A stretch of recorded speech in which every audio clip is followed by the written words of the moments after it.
ரீசெண்டா தர்மஸ்தலா இன்சிடென்ட் வந்து என்ன ரொம்ப அதிகப்படியா சிந்திக்க வச்சுச்சு. அத்தனை பேரை வந்து புதைச்சிருக்காங்க over the period of time. Sexual assault அப்படிங்கிற மாதிரி நிறைய கேசஸ் இருக்கு. நிறைய கேசஸ்ல வந்து பாத்தீங்க அப்படின்னா துன்புறுத்தல்கள் இருக்கு. பிளண்ட் ஆப்ஜெக்டை யூஸ் பண்ணி துன்புறுத்தி இருக்காங்க. ஆசிட் மார்க்ஸ் இருந்திருக்கு இறந்தவர்கள் கிட்ட.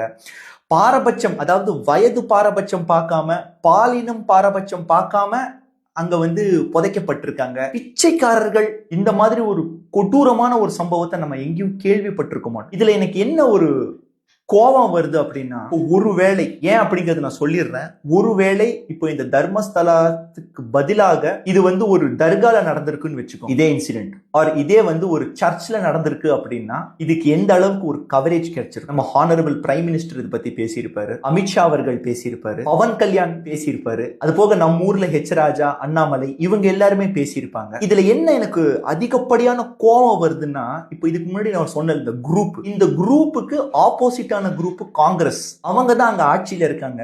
அவங்களே மௌனம் சாதிச்சுட்டா இருக்காங்க. மீடியா யாருமே, மெயின் ஸ்ட்ரீம் மீடியா யாருமே பேசுறது இல்லை இதை பத்தி. இந்த இடத்துல சிந்திக்க வேண்டிய ஒரு விஷயம் என்னன்னா, ஒரு சாதாரண கிரிக்கெட் வீரர் சிக்ஸ் அடிச்சாலோ இல்ல ஒரு ஆக்டர் இறந்தாலோ கிடைக்கக்கூடிய அந்த ஒரு மீடியா கவரேஜ் இந்த ஈவெண்ட்டுக்கு கிடைக்கவே இல்லை. எல்லாருமே கனெக்டட் தான். இங்க முட்டாள் அப்படிங்கிறது மக்களாகிய, சாதாரண மக்களாகிய நாம தான். இந்த இடத்துல ஒரு டைலாக் சொல்லணும் அப்படின்னா, முதல்வன் படத்துல அர்ஜுன் சார் ஒரு டைலாக் சொல்லுவார் இல்லையா, எவ்ரிபடி அப்படின்னு சொல்லி, அந்த டைலாக் தான். இவனுங்களுக்கு வந்து மதம் அப்படிங்கறதெல்லாம் கிடையாது. இவங்களுக்கு தேவை நாம பிரிஞ்சிருக்கணும். இவங்களுக்கு பவர் அப்படிங்கிற ஒரு விஷயம் வந்துருச்சுன்னா இவனுங்க எல்லாம் ஒண்ணு சேர்ந்துருவானுங்க. நம்மளை வந்து பிரிச்சு வைக்கிறது, முட்டாளாக வைக்கிறது மட்டும்தான் இவங்களுடைய வேலை.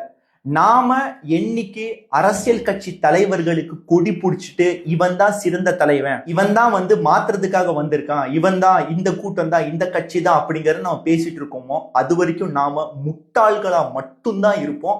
இந்த மாதிரி விஷயங்கள் நடந்துட்டே தான் இருக்கும். இந்த இடத்துல ஒரு விஷயம் கவனிச்சு பாருங்க. சோசியல் மீடியால கட்சிகளுக்கு சப்போர்ட் பண்ணி நிறைய பேர் சண்டை போட்டுட்டு இருப்பாங்க. கட்சிகளோட பெருமையை பேசுறதுக்காகவே நிறைய பேஜஸ் இருக்காங்க, நிறைய இன்ஃபுளுசர்ஸ். இவங்க நாமெல்லாம் இங்கேயே தானே இருக்கும். பட் அந்த கட்சியோட தலைவர்களுடைய குழந்தைகளும் சரி இங்க இல்லையே, எல்லாருமே ஃபாரின்ல தானே படிச்சுட்டு இருக்காங்க. அப்ப இவனுங்களுக்கு ஒரு சட்டம், நமக்கு ஒரு சட்டமா? இதுல ஒரு வேடிக்கையான விஷயம் என்னன்னா, இன்னும் ஒரு 10 நாள் இதெல்லாம் மறந்துட்டு நம்ம வேலையை பார்க்க ஆரம்பிச்சு. ஃபைனலா சொல்லணும் அப்படின்னா, shame on our governments, shame on us who elected them.